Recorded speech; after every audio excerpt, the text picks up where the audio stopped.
예수님은 누구신가? 벌써 20번째 시간, 오늘은 부활에 대한 내용으로 하나님 말씀 나누기를 원합니다. 자, 예수 부활하셨네. 아멘. 예수 부활하셨네.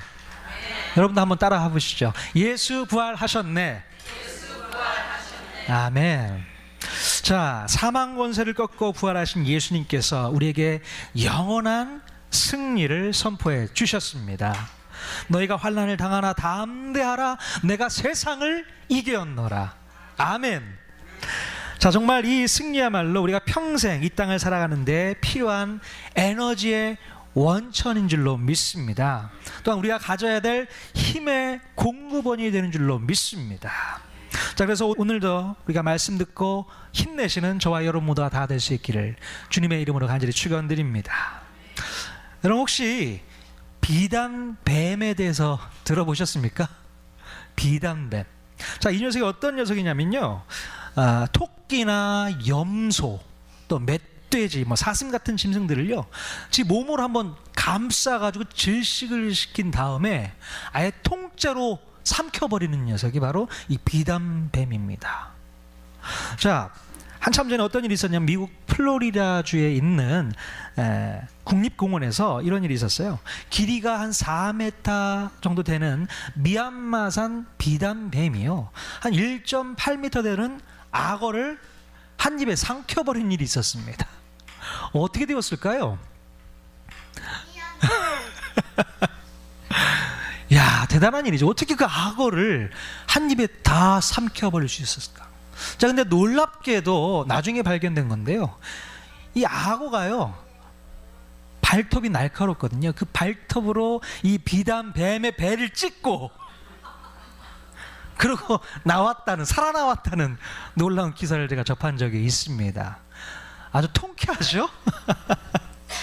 자, 이 이야기야말로 예수님의 부활을 잘 설명한 비유가 아닐까 생각이 되어집니다.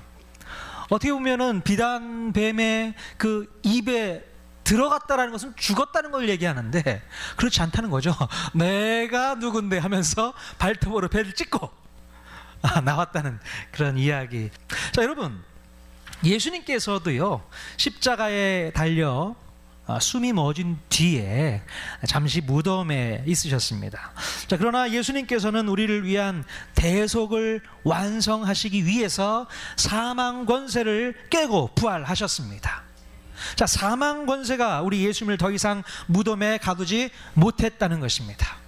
자, 하나님의 아들이신 예수님께서 다시 살아나셔서 오늘 이 시간 우리와 함께하고 있는 줄로 믿습니다. 바로 우리와 함께 하신다는 것을 믿는 것이 부활신앙입니다. 이 부활신앙. 자, 그런데 여러분들은 예수님께서 부활하셨다는 것을 정말로 믿으세요? 얼굴 표정으로 알 수 있을 것 같아요. 정말로 믿으십니까? 안 봤는데 어떻게 알아요? 보지도 않고 믿을 겁니까? 믿어지세요? 야, 믿음이 참 대단하시네요. 흔히 교회에서 목사님들이 예수님께서 부활하셨습니다 라고 얘기를 하니까 그냥 그런가 보다 하는 정도로 믿는 분들이 혹 있을지 모르겠습니다. 아, 부활절? 예수님이 다시 사신 날? 그냥 그 정도로만 알고 있는 분들이 혹 있을지 모르겠습니다. 자, 그런데 여러분, 예수님께서 부활하셨다는 사실을 그냥 그런가 보다 하는 정도로 믿는 것과 정말로 예수님의 부활을 직접 경험한 사람은 그 믿음의 차이가 달라도 너무 달라요. 너무 다릅니다. 자, 이 자리에 앉아있는 여러분들 중에는요, 그냥 그런가 보다, 부활? 그냥 그런가 보다 하는 정도로 믿음을 갖고 있는 분들과 또 한편으로는 정말 예수님의 부활을 직접 경험한 분들이 있을지 모르겠습니다. 자, 여러분들은 이 둘 중에 어느 부류에 속해 있는 분들이세요? 네. 정말 예수님의 부활을 마음 가운데 확실하게 믿고 있는 분들 맞으십니까? 예. 자, 우리가 믿는 이 부활 신앙은요, 조금 전에도 말씀드렸지만 우리가 이 땅을 살아가는 힘의 원동력이 돼야 되는 거예요. 그렇기 때문에 우리는 부활에 대한 믿음 없이는 단 하루도 살 수 없는 존재이어야 되는 것입니다. 그러나 만약 이 부활에 대한 믿음이 없이도 우리가 너무나도 잘 살고 있다면, 부활신앙이 없이도 너무나도 잘 살고 있다면 어쩌면 우리는 예수님의 부활을 아직도 모르고 있는 사람일 수 있다는 것입니다.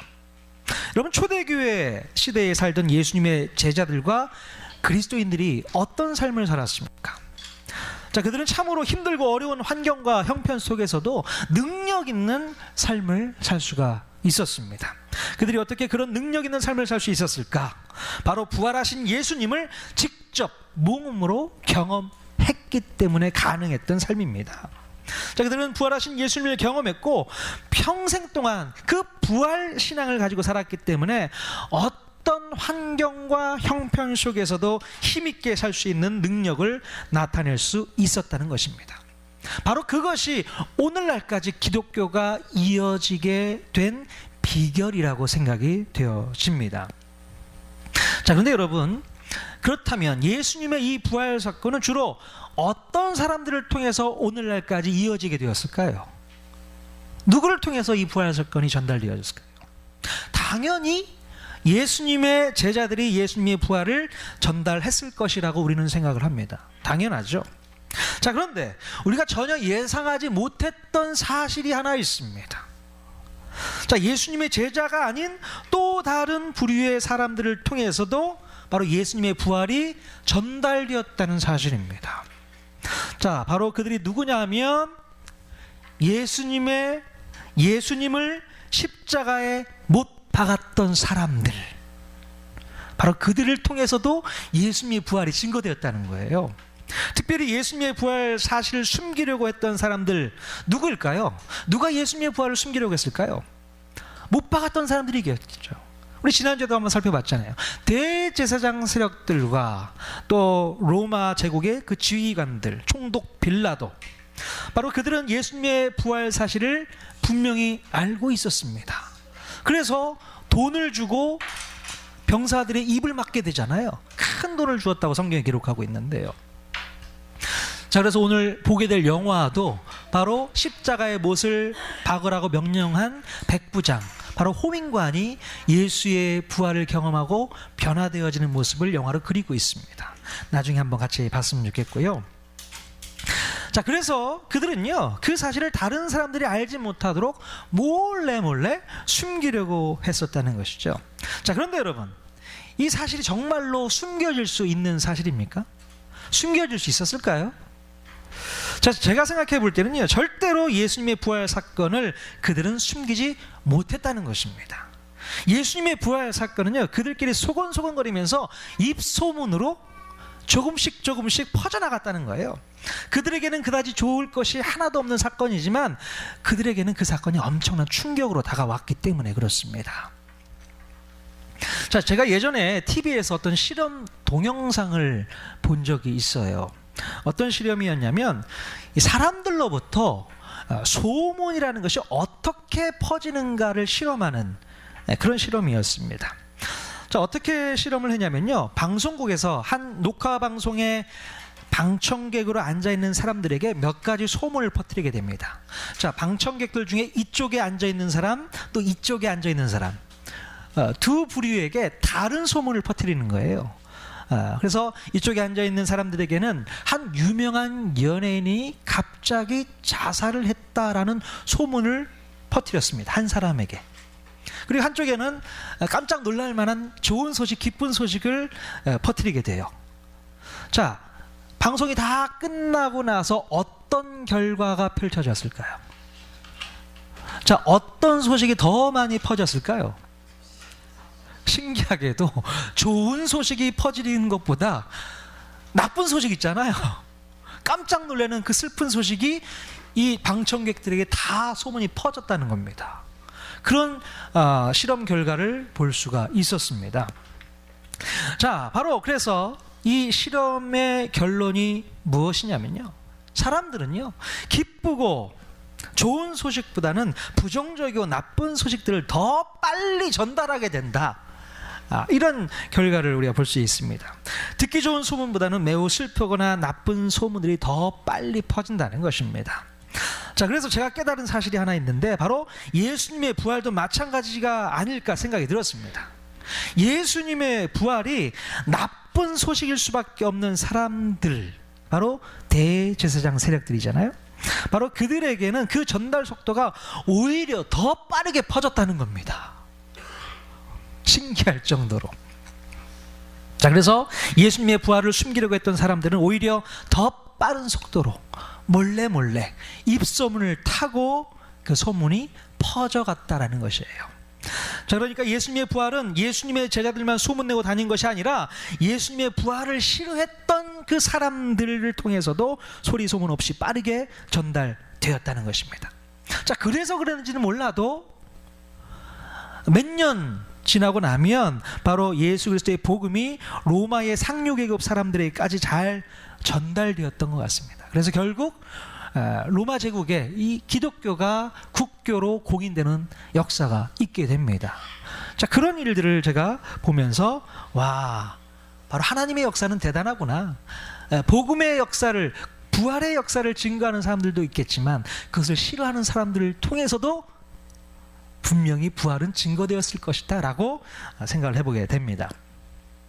자, 정말 그랬는지 안 그랬는지는 제가 잘 모르겠지만 여기서 중요한 사실이 뭐가 있냐면 예수님의 부활 소식을 들은 사람들 중에 예수님의 부활을 단순히 소문으로 들은 사람이 있는가 하면 어떤 사람들은요, 그 예수님의 부활을 직접 경험하고 직접 만난 사람들의 그 증언을 통해서 들은 사람들이 있다는 겁니다. 자, 그러면 어떤 사람이 전달해 준 말이 더 설득력이 있고 더 믿어질 수 있을까요? 바로 예수님의 부활을 직접 경험하고 부활하신 예수님을 직접 만난 사람들의 증언이 더 능력 있고 더 큰 영향력을 발휘할 수 있게 된다는 것입니다. 자, 그러나 반대로 그냥 소문에 의해서 부활 소식을 들은 사람들은 부활의 능력이 뭔지를 결코 경험할 수 없다라는 사실입니다. 자, 그래서 소문으로 듣고 하는 것과 내가 직접 보고 듣고 경험해서 하는 것은 큰 차이가 나는 것을 볼 수 있어요. 자, 그러면 과연 어느 정도의 차이가 있을까요? 자, 우리가 소문으로 듣고 하는 것은요, 그것에 대한 확신이 별로 없습니다. 그냥 소문으로 들었기 때문에 그런가 보다 확신이 없어요. 단순히 호기심 때문에 소문을 듣고 또 정보만 전달받았을 뿐 그냥 거기서 끝입니다. 듣고 마는 거죠. 자, 그러나 직접 경험해보고 처음에서 아는 사람은 그 일에 대한 확신이 생기게 됩니다. 그리고 그 사실을 또 누군가에게 전달하려고 하는 강한 의지를 보여주게 된다는 사실입니다. 자, 그렇다면 여러분은 예수님의 부활 소식을 소문으로 듣고 알았습니까? 아니면 진정으로 경험되어진 메시지를 통해서 들으셨어요? 어떤 식으로 전달받으셨습니까? 자, 예수님의 부활 소식에 대한 여러분의 각자 반응을 살펴보면 여러분들이 들었던 이 부활 소식이 단지 떠도는 소문을 통해서 들은 것인지 아니면 진실로 경험되어진 메시지를 통해서 들은 것인지를 우리가 확인할 수 있게 됩니다. 자, 여러분, 우리가 예수님의 부활 소식을 교회에 와서 들었다고 하더라도 예수님의 부활이 그냥 단순한 소문으로 들리는 사람이 있는가 하면 어떤 사람에게는 자신의 인생을 완전히 바꿔버리는 그런 메시지로 듣는 사람이 있다는 것입니다. 바로 이 예수님의 부활을 어떤 코드로 듣느냐에 따라서 바로 사람의 인생이 완전히 바뀌는가 하면 전혀 아무런 영향력도 미치지 못하는 경우가 있어요. 자, 그렇다면 여러분들은 예수님의 부활을 어떻게 이해하고 계십니까? 자, 예수님의 부활 소식이 여러분의 인생을 바꿔놓을 만큼 강력한 메시지로 들리십니까? 아니면 그냥 매년마다 부활절이 되면 그냥 교회에서 주는 구운 달걀 먹는 날 정도로만 이해를 하고 계십니까? 자, 바로 여기서 여러분의 신앙이 완전히 판가름 나게 되는 것이에요. 진정한 부활 신앙을 가지고 있느냐 없느냐를 통해서 여러분의 신앙은 세상 사람들에게 강력한 영향력을 미칠 수도 있고 반대로 아무런 영향력도 끼칠 수 없는 그냥 맹숭맹숭한 기독교로 만들어버릴 수 있다는 사실입니다. 자, 그러므로 오늘 우리는요, 예수님의 부활이 어떤 영적인 의미를 가지고 있는지 다시금 분명하게 깨달을 수 있어야 합니다. 자, 진정으로 부활 신앙이 무엇인지를 깨닫고 그 힘으로, 그 신앙의 힘으로 오늘도 우리는 살아갈 수 있어야 합니다. 자, 그래서 오늘 저는 이 부활신앙이 무엇인지를 깊이 깨달았던 한 사람을 소개하려고 합니다. 어떤 사람일까요? 자, 아까 우리가 본문 말씀을 통해서 읽었을 때 눈치채신 분들도 있었겠지만, 자, 여러분들에게 소개해드릴 인물은 바로 잘 아시는 아브라함입니다. 아브라함. 자, 결론부터 말씀드리면 아브라함은 이 부활신앙을 예수님이 태어나시기 전 2000년 전에 이미 깨닫고 있었다라는 것입니다.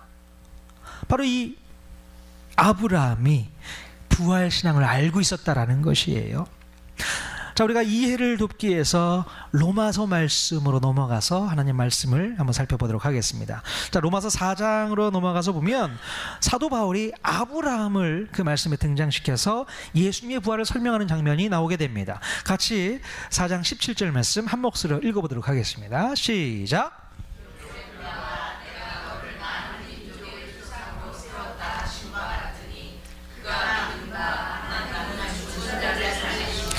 없는 것을 있는 것으로 부르시는 이시니라. 아멘.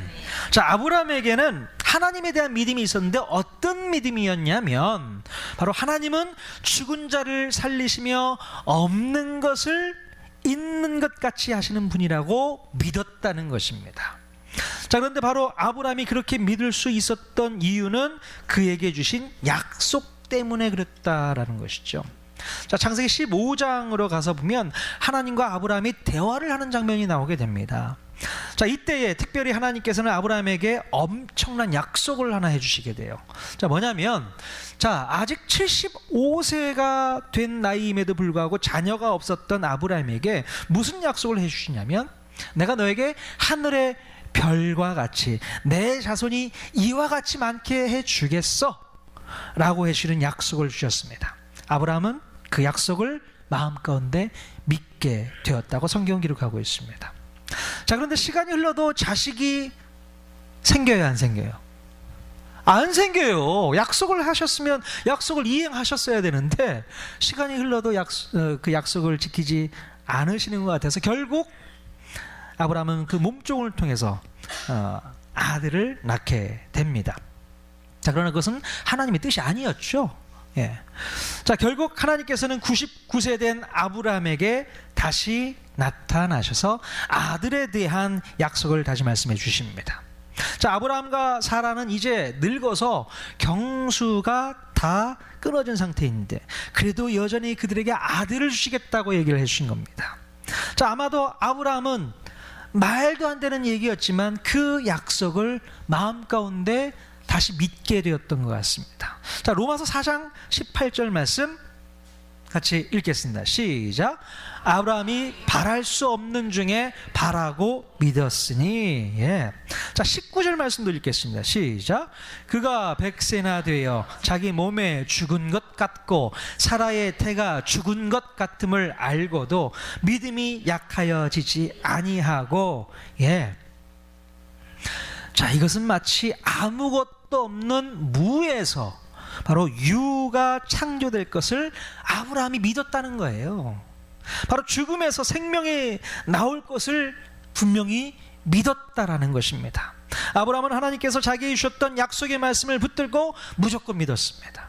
바로 이 믿음이야말로 죽음을 넘어선 믿음이었다는 겁니다. 바울의 표현에 의하면 바로 죽은 자를 살리시며 없는 것을 있는 것 같이 하시는 하나님을 바로 아브라함이 믿게 되었다는 것입니다. 그래서 자기의 죽은 것 같은 육체의 한계를 뛰어넘는 그런 믿음을 아브라함이 소유하게 됩니다. 자, 그런데요, 정말로 놀랍게도 경수가 끊어진 이 두 노인들에게서 바로 아들이 생기게 됩니다. 그때 아브라함의 나이가 99세, 사라의 나이가 89세. 말도 안 되죠? 자, 이것이 바로 육체의 죽음을 이기신 하나님의 능력인 줄로 믿습니다. 자, 그리고 아브라함은 바로 그 능력을 온전히 믿고 있었다는 것입니다. 바로 여기에서 아브라함이 마음 가운데 처음으로 부활신앙이라는 게 싹트게 되었다는 것입니다. 내 몸이 다 죽어 있는데 어떻게 내 안에서 생명이 살아날 수 있을까? 이게 바로 부활신앙인 거잖아요. 그때 어렴풋하게 부활신앙이 싹트게 됩니다. 자기 몸에 죽은 것 같은 환경 속에서 새로운 생명이 태어났다면 이것은 내 능력이 아닌 것이잖아요. 내 능력이 아니고 오로지 하나님께서 역사하셔서 이루셨다라는 것을 그가 깨닫게 됩니다. 자, 아브라함은 여기에서 부활의 신앙이 무엇인지 알게 됩니다. 자, 로마서 4장 20절에서 21절 말씀 같이 읽겠습니다. 시작. 믿음이 없어 하나님의 약속을 의심하지 않고 믿음으로 견고하여져서 하나님께 영광을 돌리며 약속하신 그것을 또한 능히 이루실 줄을 확신하였으니. 아멘. 이제 아브라함은 더 이상 환경에 의해서 넘어지거나 흔들리는 단계를 넘어서게 됩니다. 심지어 이 아브라함은 그때부터 죽음도 넘어설 수 있는 믿음을 소유하게 됩니다. 자, 그런데 하나님의 훈련은 여기서 끝나지가 않습니다. 바로 그 이후로 한 15년 정도 지난 후에 또다시 아브라함에게 엄청난 시험이 찾아오게 되죠. 바로 창세기 22장으로 넘어가 보면 아브라함은 하나님께로부터 자기의 사랑하는 독자 이삭을 번제물로 바치라는 명령을 듣게 됩니다. 정말로 청천벽력 같은 그런 소리를 듣게 되죠. 번제물이라니요. 죽여서 불에 태워서 제물로 바치라는 얘기입니다. 이제 태어나서 얼마 되지 않은 녀석인데 청소년 시절에 이 이삭을 하나님께 바치라는 얘기를 하나님께서 하셨다는 겁니다. 자, 그런데 하나님께서 아들을 바치라고 하는 이 명령을 아브라함은 어떻게 이해를 했을까요? 자, 100세가 되어서 얻은 자식인데 얼마나 사랑하는 마음이 컸겠습니까? 저 같으면 하나님 어떻게 이러실 수 있어요? 왜 줬다가 뺐습니까? 이런 마음이 들지 않겠습니까? 사랑하는 독자 이삭인데 이 녀석을 어떻게 하나님께 드립니까? 저 못합니다. 그렇게 얘기를 하고 싶었을 거예요, 저 같으면. 자, 그런데요, 아브라함에게 주어진 이 시험은요, 단순히 순종을 요구하는 시험은 아니었다라는 겁니다.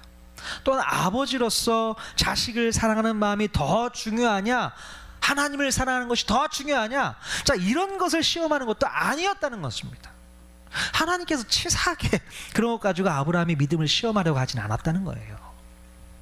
자, 바로 그 시험의 성격이 무엇인지를 오늘 읽은 히브리서에서 분명히 말씀해 주고 있습니다. 자, 오늘 읽은 히브리서 11장 17절 말씀 다시 한번 또 읽어보겠습니다. 시작. 아브라함은 시험을 받을 때에 믿음으로 이삭을 드렸으니 그는 약속들을 받은 자로 돼 그 외아들을 드렸느니라. 아멘. 자, 이 히브리서 기자는요, 아브라함이 이삭을 드렸을 때에 아버지로서 그 외아들을 하나님께 드렸다라고 말하지 않았습니다. 자, 어떤 말로 얘기를 하냐면 약속을 받은 자로서 그 외아들을 드렸다라고 기록하고 있습니다. 즉, 이 시험의 성격은 하나님과 맺은 약속과 관련이 있다라는 거예요. 그 약속. 자, 하나님께서 아브라함에게 계속 말씀하셨던 약속이 무엇이었습니까?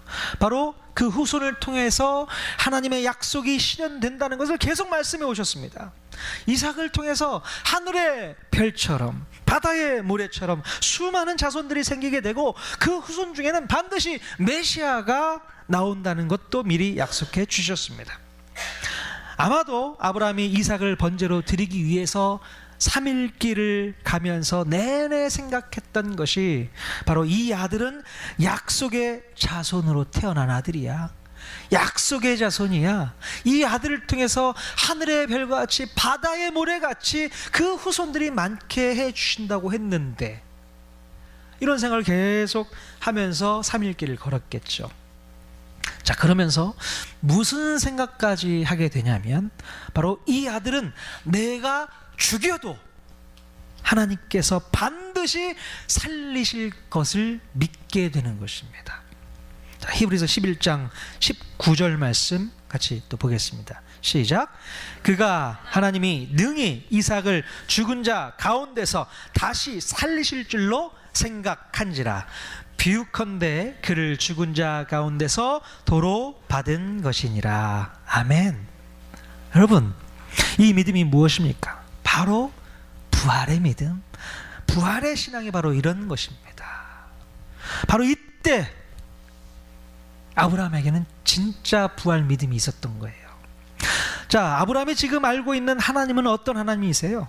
바로 자기 몸에 죽은 것 같음과 사라의 태에 죽은 것 같은 상황 속에서도 이삭을 불러내신 하나님이시잖아요. 아무것도 없는 무에서 유를 창조하신 하나님을 지금 아브라함이 믿고 있는 것입니다. 내가 지금 이삭을 죽여도 다시 살려낼 것을 그는 분명히 믿고 있었다라는 것입니다. 그래서 결국 믿음으로 이삭을 하나님께 드릴 수 있게 되었던 것이죠. 자, 아브라함은 그가 이제 소유하게 된 이 부활의 믿음 때문에 이삭을 죽일 수 있었습니다.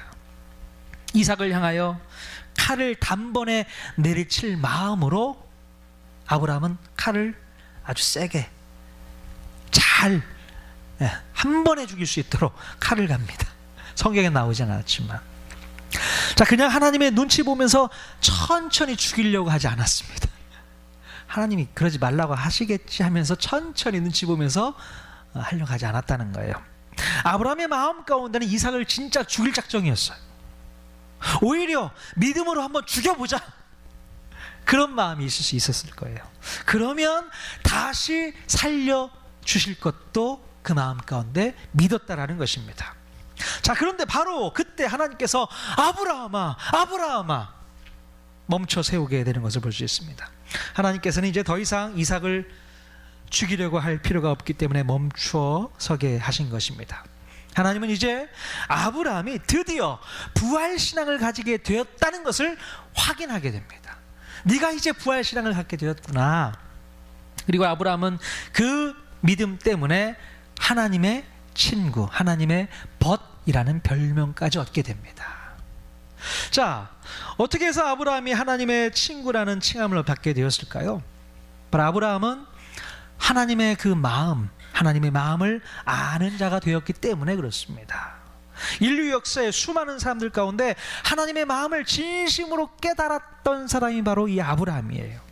아브라함이 독생자 외아들을 죽이려고 했던 것처럼 하나님께서도 독생자를 죽이셨다는 것입니다. 아브라함은 이미 그때 하나님의 마음을 깨닫는 자가 되었던 것입니다.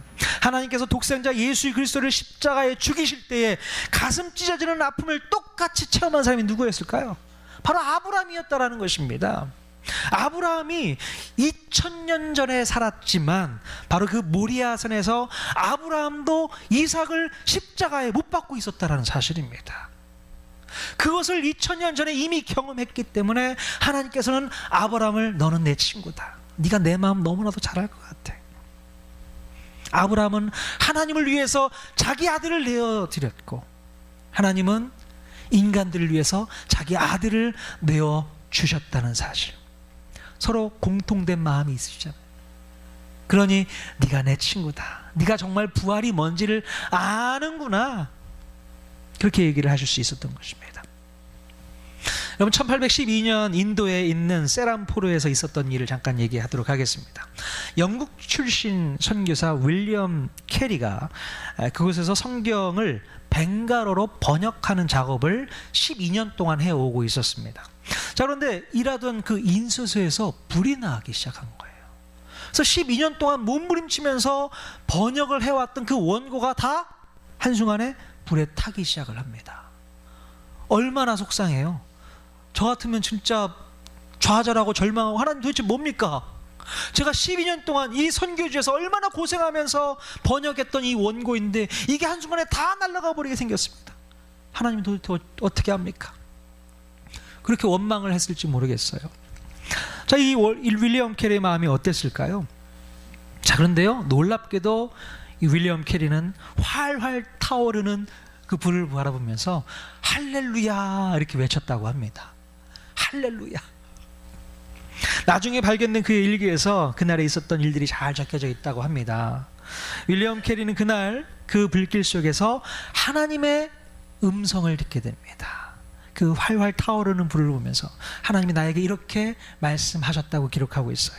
윌리엄 캐리야, 네가 인도에서 선교 사역을 하는 동안 이 원고와 이 인쇄서를 의지했니? 아니면 나를 정말로 의지한 거 맞니?